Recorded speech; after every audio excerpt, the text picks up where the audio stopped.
Hello बच्चों, स्वागत है आप सभी का आज की वीडियो में। आज हम आयत से संबंधित सवाल करेंगे। तो थोड़ा सा एक बार समझ लेते हैं। आपको पता है कि आयत का चित्र कुछ इस प्रकार से होता है।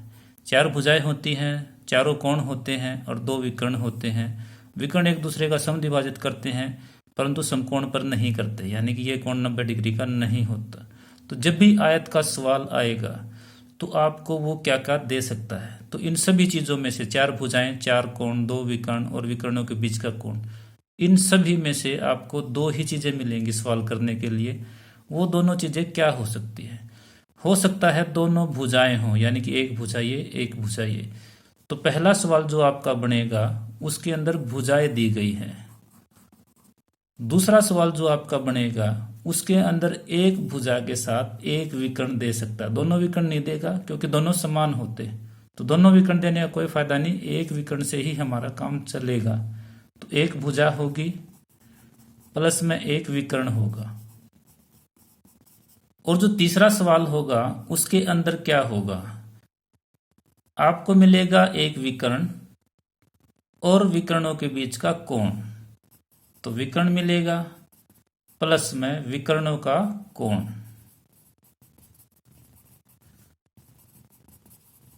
तो हम इन सवालों की रकम ढंग से लिख लेते हैं, फिर इन सवालों को करेंगे। ये हमने प्रत्येक सवाल की अलग से रकम लिख ली है। यहाँ पर आपको दो भुजाएं दी गई हैं, तो एक ए है एक बी है। यहाँ पर एक भुजा और एक विकर्ण है, भुजा का नाम ए बी। तो जिसका भी नाम आप ए बी रखोगे वो आपकी भुजा हो जाएगी, और जिस रेखाखंड का नाम आप पी क्यू रखोगे वो आपका विकर्ण हो जाएगा। यहाँ पर आपको एक विकर्ण दिया गया है, उसका नाम पी क्यू, और एक कोण दिया गया है विकर्णों के बीच का कोण, उसका नाम है एम। तो ये हम ले चुके हैं। अब हम सवाल शुरू करते हैं। पहले सवाल में जो कि दोनों की दोनों भुजाएं हैं, तो जो हमने ए भुजा ली है ये मैंने 6 सेंटीमीटर ली है। तो इसके समान रेखाखंड हम नीचे ले लेते हैं।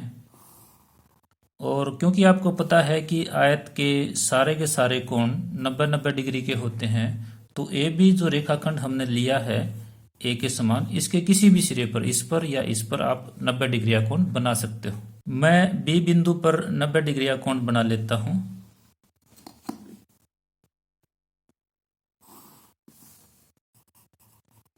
अब आपको पता है कि आयत के आमने सामने की भुजा समान होती है, तो दूसरी भुजा के बराबर हम प्रकार खोलेंगे। इसके बराबर प्रकार नहीं खोलेंगे क्योंकि इसके समान तो इसके सामने वाली होगी। ये जो भुजा होगी ये दूसरी जो भुजा दे रखी है उसके बराबर होगी, तो इसके बराबर हम काट लेंगे। ये बिंदु आपका सी आ जाएगा। अब जितनी भुजा ये है इसी के समान आपकी इधर वाली भुजा होगी, इसके सामने वाली। और जितनी भुजा आपकी ये ए बी है जो हमने नीचे ली थी, इसके बराबर हम प्रकार खोलेंगे और यहां से काटेंगे सामने से। तो इसके सामने वाली भुजा इसके समान हो जाएगी और इसके सामने वाली इसके समान। ये बिंदु डी आ जाएगा। डी को ए से और सी से मिला देंगे, आपकी आयत बन जाएगी। अब अगला जो सवाल है इसके अंदर भुजा और विकर्ण दिया गया है, तो हम इस सवाल को भुजा लेकर भी कर सकते हैं, विकर्ण लेकर भी कर सकते हैं। तो पहले हम इसको भुजा लेकर कर लेते हैं। यहाँ पर हमने भुजा ली है आपकी 4 सेंटीमीटर, तो 4 सेंटीमीटर का रेखाखंड हम ले लेते हैं और इसका नाम भी ए बी रख लेते हैं। अब आपको पता है कि आयत की जो आकृति होती है उसमें जो भुजा है उसके दोनों तरफ 90-90 के कोण होते हैं। तो किसी भी एक सिरे पर, ए बिंदु पर या बी बिंदु पर, किसी भी एक सिरे पर आप 90 डिग्री का कोण बना देते हैं। तो यहाँ पर मैं बी बिंदु पर 90 डिग्री का कोण बना लेता हूँ, और 90 डिग्री का कोण बनाने के बाद अगला स्टेप हम विकर्ण का करेंगे। तो ये हमारा 90 डिग्री का कोण बन चुका है। अब हमारा जो विकर्ण है इसके बराबर हम प्रकार खोल लेंगे और विकर्ण यहाँ से सामने से जो शीर्ष होता है उसको मिलाते हैं। तो ए पर प्रकार रखकर और ये जो हमारा रेखाखंड है इसको यहाँ से काटेंगे। अगर आपने यहाँ से काट दिया तो ये भुजा हो जाएगी। ये ध्यान रखना, पी क्यू भुजा नहीं है, विकर्ण है। तो इसके बराबर हम प्रकार खोलकर यहाँ से काटेंगे सामने से। विकर्ण का आपको पता है कि सामने के शीर्ष मिलाने से ही विकर्ण आता है। तो ए के सामने ये आपका सी बिंदु आ जाएगा। इस प्रकार से बी से लेकर सी तक की आपकी दूसरी भुजा आ जाएगी। आपको पता है कि आमने सामने की भुजा समान होती है, तो इतना प्रकार खोल लेंगे, यहां पर रखेंगे, इसके सामने चाप लगा देंगे, और जितनी भुजा ये है थोड़ी सी कम है, इससे लगभग बराबर ही बन गई है। जितनी भुजा ये है इतना हम खोल लेंगे और इधर से काट देंगे, तो ये आपका डी बिंदु आ जाएगा। डी को ए और सी से मिला देंगे, आपकी आयत बन जाएगी। ये लगभग आपको वर्ग दिखाई देगा, परंतु वह वर्ग नहीं है, ये भुजा इससे थोड़ी सी कम है। इसी सवाल को जो बुक में है वो विकर्ण के हिसाब से ये आपको मिल सकता है। बुक के अंदर ये सवाल आपको कुछ इस तरह से मिलेगा, जैसे ये विकर्ण है। यहाँ पर मैं थोड़ा सा रफली आपको समझा देता हूँ कि पहले आप एक विकर्ण लोगे, ये जो पी क्यू है उसके बराबर। उसके बाद हमें पता है कि विकर्ण एक दूसरे का आधा करते हैं, तो हम इसका आधा कर लेते हैं। आधा करने के बाद जो मध्य बिंदु होगा यहाँ पर प्रकार रखकर हम इस बिंदु का नाम ए और सी हम रख लेते हैं। ये बिंदु आपका ओ है, तो ओ बिंदु पर प्रकार रखेंगे। ए तक खोलकर हम एक वृत्त लगा लेते हैं।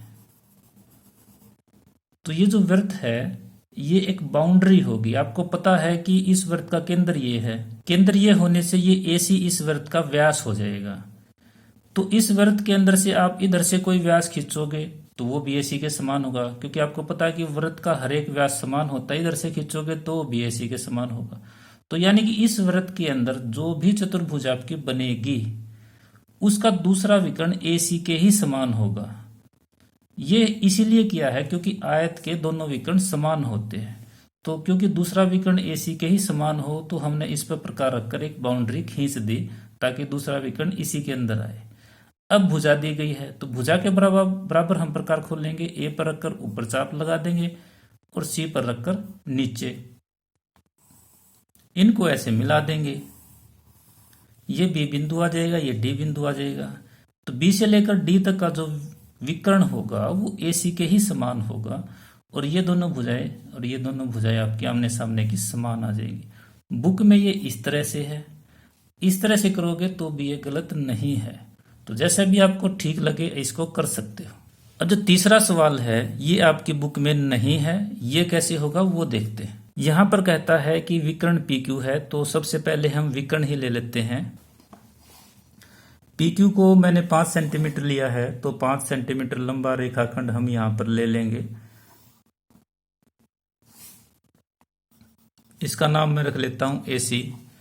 अब अगर आपको आयत की सभी जो प्रॉपर्टीज होती है, सभी गुण होते हैं उनका पता है, तो इस बात का जरूर पता होगा कि आयत के विकर्ण एक दूसरे को समद्विभाजित करते हैं। तो इस विकर्ण का हम समद्विभाजन करेंगे, यानी कि 2 समान भाग करेंगे।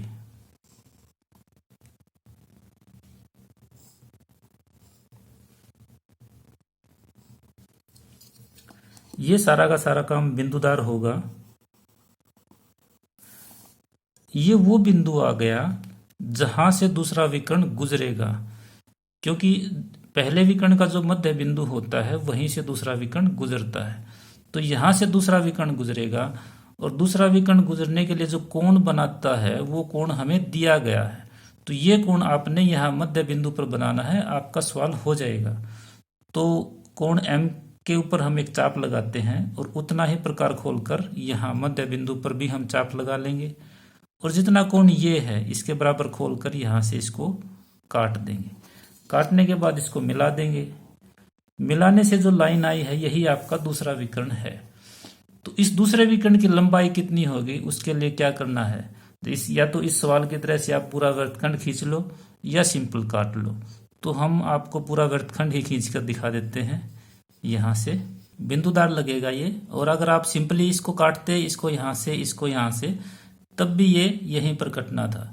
ये वृत्तखंड का मतलब सिर्फ इतना ही होता है जो मैंने इसके अंदर बताया था कि जितना व्यास आपका इस वृत्त का ये होगा उतना ही आपका ये होगा। तो दोनों विकर्ण, एक ये और एक ये, इस विकर्ण का नाम मैं बी डी रख लेता हूँ। ये दोनों समान होंगे, इनको ए से और बी से मिला दो, आपकी आयत बन जाएगी। ये जो बुक के अंदर नहीं है सवाल, इनको कराने का मकसद सिर्फ इतना ही है कि आप चतुर्भुज को बिल्कुल अच्छे से डिटेल में समझ पाओ। उम्मीद करता हूँ आज की ये वीडियो आपको पसंद आई होगी। आज की वीडियो में इतना ही। अगर आपको वीडियो पसंद आई है तो लाइक जरूर करें और अपने दोस्तों में भी शेयर जरूर करें इन वीडियोज़ को, ताकि वो भी इनका लाभ उठा सके। अगली वीडियो में फिर मिलेंगे। धन्यवाद।